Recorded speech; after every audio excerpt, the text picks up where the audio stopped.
Hi guys, welcome back to the channel. I am Piyush, pursuing economics honors from Sri Ram College of Commerce, and welcome back to the most awaited video, Class 12th Maths Board Exam. बहुत कम time बचा हुआ है, बहुत सारा syllabus बच रखा होगा आपका।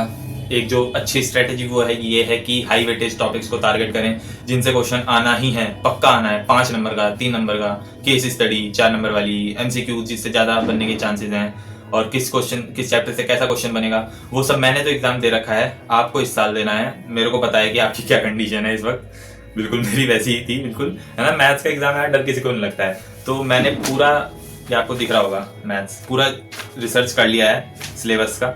सारे टॉपिक्स बता रहा हूँ, इन टॉपिक्स को ज़रूर कर लेना। और जर्नल टिप्स तो हैं कि एनसीईआरटी कंप्लीट कर लेना, प्रीवियस ईयर क्वेश्चंस कर लेना। अब ज़्यादा फोकस पीवाईक्यूज पर करो और फिर मॉक्स पर करो, टाइम के साथ 3 घंटे का पूरा सेट लगाओ अपना, ठीक है। एक दिन में चाहो तो 2 पेपर कर सकते हो, बट अभी आपका मैथ्स का एग्जाम, अकाउंट्स का एग्जाम भी नहीं हुआ है, तो अभी आप अकाउंट्स को भी मैनेज कर रहे होंगे, उसके बाद मैथ्स का है, then you can prioritise it accordingly, ठीक है। बट मैथ्स पर क्योंकि आपके बहुत कमेंट आ रहे थे कि भैया मैथ्स पर बनाओ, हम मैथ्स भी पढ़ रहे हैं अकाउंट्स के साथ, तो इसलिए मैथ्स पर वीडियो है, और बाकी आगे तो वीडियो आएंगे ही। तो चैनल पर पहली बार आए हो तो सब्सक्राइब जरूर करना। Now we will start the video. तो पहला चैप्टर, मतलब चैप्टर वाइज नहीं है, मे बी मतलब जैसे मेरे को सिलेबस में मिला मैंने वैसे वैसे करा, जो मेरे को टॉपिक्स इंपॉर्टेंट लगे। रिलेशन एंड फंक्शन है। रिलेशन एंड फंक्शन में ये जो reflexive, symmetric, transitive and equivalence, इनके मतलब ये क्या चीज़ होती है, इनको फाइंड आउट कैसे करते हैं। जैसे आपको सेट दे देंगे, बताओ ये रिफ्लेक्सिव है, सिमेट्रिक है, ट्रांजिटिव है, और तीनों हो जाते हैं तो इक्विवेलेंस भी होता है, ठीक है। ये चीज़ करनी है। और 1 1 एंड ऑन टू फंक्शंस, इनके फॉर्मूले, ये कितने, इस सेट में कितने 1 1 फंक्शन है, कितने ऑन टू फंक्शन है, ये वाला फंक्शन 1 1 ऑन टू है या नहीं, इसको प्रूव करो, ये क्वेश्चंस, ठीक है। और बाकी प्रीवियस ईयर क्वेश्चंस देखोगे तो उससे आपको और आइडिया लग जाएगा कि मैं क्या कह रहा हूँ, अगर आपको अभी समझ में नहीं आ रहा है। जैसे मैं कैसे बता रहा हूँ, मैंने भी तो जैसे पीवाईक्यूज कर रहे थे, मेरे को इसलिए पता है कि इससे क्वेश्चन बनते हैं, ठीक है। now अगर हम बात करें ट्रिग्नोमेट्री की, आईटीएफ, तो इसमें पहली चीज़ है वो जो पूरा चार्ट है हमारा, इनवर्स और सिंपल फंक्शन का डोमेन रेंज है ना, तो वो कर लेना, क्योंकि वो उसके बिना आप क्वेश्चन नहीं सॉल्व कर पाओगे। क्वेश्चन के बाद रेंज लिखी हुई रहती है ना, वो सब बहुत ज़्यादा ज़रूरी है। मतलब वो क्वेश्चन तो नहीं है, बट आपको चार्ट पता होना चाहिए, ठीक। और बस इसमें इतना ही है, एनसीईआरटी और पीवाईक्यूज कर लेना, दैट्स इट। पीवाईक्यूज में जब भी कह रहा हूँ तो लेके चलो साथ साथ के 3 घंटे का करना है एक पूरा पेपर, ठीक है। फिर मैट्रिक्स और डिटर्मिनेंट पर आए तो ये तो इजी है, सबको ही मजा आता है ये वाला करने में। तो फिर भी डिटर्मिनेंट की प्रॉपर्टीज वो अच्छे से कर लेना। और एनसीईआरटी में कुछ क्वेश्चंस डिफिकल्ट हैं, या फिर जो आपको डिफिकल्ट लगते हैं, या कुछ अलग टाइप के हैं, उन पर थोड़ा सा ध्यान देना, बट ज्यादा फोकस है प्रॉपर्टीज पर।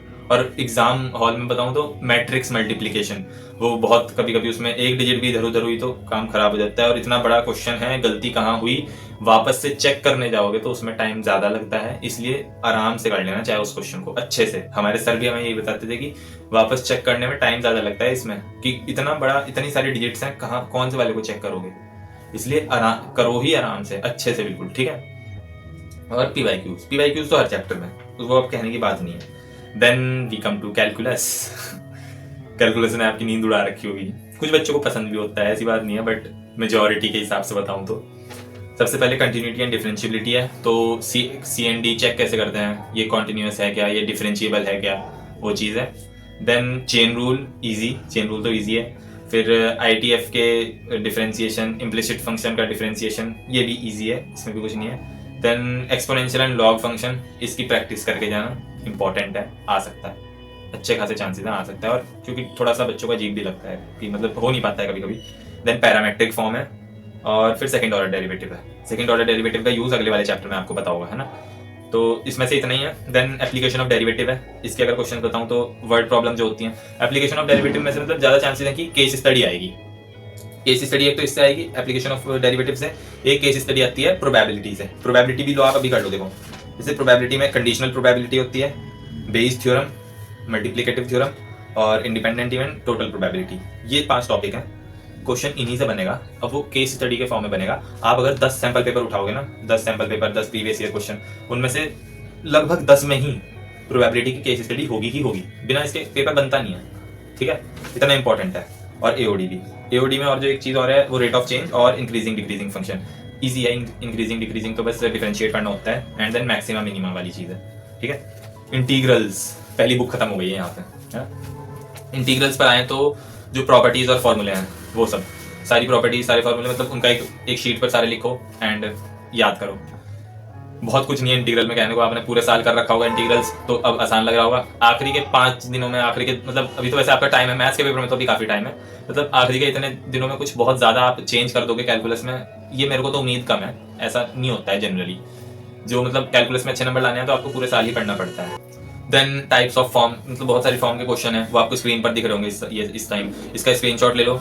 इनको मतलब ये क्वेश्चन इस तरह से सॉल्व होना है, उसका एक फॉर्मेट लिख लो, वो अब यूट्यूब पे वन शॉट करके देख सकते हो। बहुत सारे टीचर्स बता रहे होते हैं, बहुत सारे अच्छे अच्छे टीचर्स हैं यूट्यूब पर जो आपको बताएंगे कि ये क्वेश्चन इस तरह से सॉल्व करना है, ये सेम फॉर्मेट है, ठीक है। तो यही है इंटीग्रल्स में, तो मतलब क्वेश्चन ही डिफिकल्ट आते हैं जिनको डिफिकल्ट लगते हैं ना, तो बहुत कुछ मतलब जो फॉर्मूले हैं वो फॉर्मूले बहुत सारे हैं और फॉर्म्स बहुत सारी हैं, क्वेश्चन उन्हीं में से बनना है, बड़ा चैप्टर है, ठीक। देन एप्लीकेशन ऑफ इंटीग्रल में बताऊं तो एरिया अंडर द कर्व, और कर्व भी लाइन, सर्कल, पैराबोला और इलिप्स, ये 4 बहुत ज़्यादा इंपॉर्टेंट है, क्वेश्चन बनना ही बनना है। इसमें से वर्ड प्रॉब्लम वाली चीज़ आ सकती है, हमारे में तो आ गई थी, हमारे में वर्ड प्रॉब्लम आई थी जो कि काफ़ी ज़्यादा अनएक्सपेक्टेड है। एवाई से आप ऐसे मतलब वर्ड प्रॉब्लम एक्सपेक्ट नहीं करते हो। तो डिफरेंशियल इक्वेशन में ऑर्डर एंड डिग्री इजी, ठीक है। फिर जनरल एंड पर्टिकुलर सोल्यूशन, ये भी इजी है, कोई बहुत बड़ी चीज़ नहीं है। वेरिएबल सेपरेबल, HDE और LDE क्वेश्चन आना तय है। ऑर्डर एंड डिग्री से MCQs बनेगा। तो लीनियर इक्वेशन के साथ आपका ये जो कैलकुलस वाला पोर्शन है ये खत्म हो गया। अब जो हमारे पास पोर्शन है वो है वेक्टर्स एंड 3D, 2 चैप्टर हैं। वेक्टर्स 3D के बाद LPP एंड देन प्रोबेबिलिटी बता दिया मैंने आपको। वेक्टर्स पर आते हैं। वेक्टर्स में direction, cosine, direction ratio, dot and cross product, specially cross product very important. Then NCERT के क्वेश्चंस, PYQs सभी के, ठीक है। PYQs देखो, एक चीज़ और बता रहा हूँ आपको, PYQs एग्जैक्टली तो रिपीट होंगे नहीं, PYQ के आसपास की चीज़ें रिपीट होंगी। हिंट दे दिया है, डिटेल में किसी अगली वीडियो में बात करूंगा, डिटेल वीडियो बनाऊंगा PYQs के ऊपर, ठीक है। 3D पर बात करें तो direction, cosine, direction ratio of 2 joining points और एंगल बिटवीन 2 लाइंस, ये चीज़ है। और बाकी आप क्वेश्चन सॉल्व करोगे तो आपको पता चल जाएगा क्वेश्चन आता किस तरह से है, ठीक। LPP पर आए तो बहुत सबको ही पसंद है ना। MCQ आ सकता है 1 या 2 नंबर का, और एक 5 नंबर का क्वेश्चन फिक्स्ड है, 5 का या 4 का फिक्स्ड है ही, बहुत कुछ नहीं कर सकते। ये लाइनें हैं, इनके बीच का एरिया निकालो एंड पॉइंट मार्क करो, वो सब ग्राफ बनाना है, सिंपल। इससे ज़्यादा LPP में कुछ है नहीं। प्रोबेबिलिटी छोटा सा ही चैप्टर है। प्रोबेबिलिटी मैंने आपको बता दिया, conditional, Bayes theorem, multiplicative theorem, independent even और टोटल प्रोबेबिलिटी। ये है मैथ्स।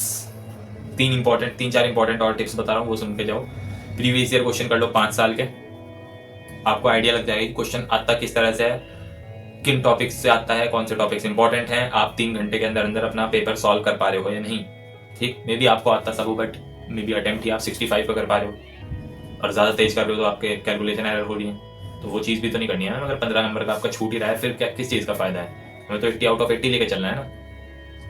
देन सैम्पल पेपर कर लेना CBSE के, CBSE भी रिलीज़ करता है, वो वाले कर लेना। देन जो गलतियाँ होंगी जब आप PYQs करोगे, सैम्पल पेपर करोगे, जो गलतियाँ होंगी उनको ऐसे ही नहीं छोड़ना है, वरना कोई फ़ायदा नहीं है। आपको पहले भी उतनी चीज़ आती है, अब भी उतनी चीज़ आती है, फ़ायदा क्या हुआ?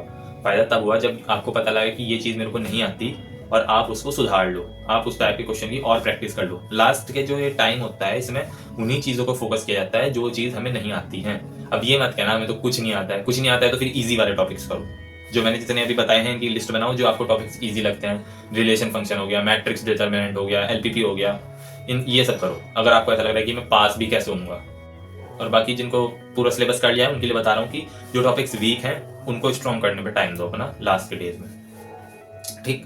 बाकी जो पहला पेपर अकाउंट्स का ही है तो वो तो करना ही है अच्छे से, उसको तो अकाउंट्स का पेपर गंदा होगा तो मतलब एक वो भी आती है नेगेटिविटी, है ना, पेसिमिस्ट हो जाते हैं कि क्या हो गया, पहला ही पेपर बेकार चला गया, तो वो नहीं आने देना। और बेकार गया भी तो कोई बड़ी बात नहीं है, कोई दिक्कत वाली बात नहीं है, मैथ्स का पेपर शानदार जाएगा। ये स्ट्रेटेजी फॉलो करना, लास्ट के कुछ दिन बचे हैं, मेहनत करना गाइस। और अगर कोई भी दिक्कत है, डाउट है, परेशानी है, वो मेरे को कमेंट में बताओ, उस पर वीडियो बहुत जल्दी लेकर आऊँगा। अभी तो वीडियो ही बनाने मेरा पूरा दिन मतलब आजकल वैसे वीडियो वगैरह के चक्कर में जा रहा है ना, and I don't think it is a very good thing. तो वो चीज़ है, बाकी कोई दिक्कत नहीं होगी आपको। ऑल द वेरी बेस्ट, मिलते हैं अगली वीडियो में, जय हिंद।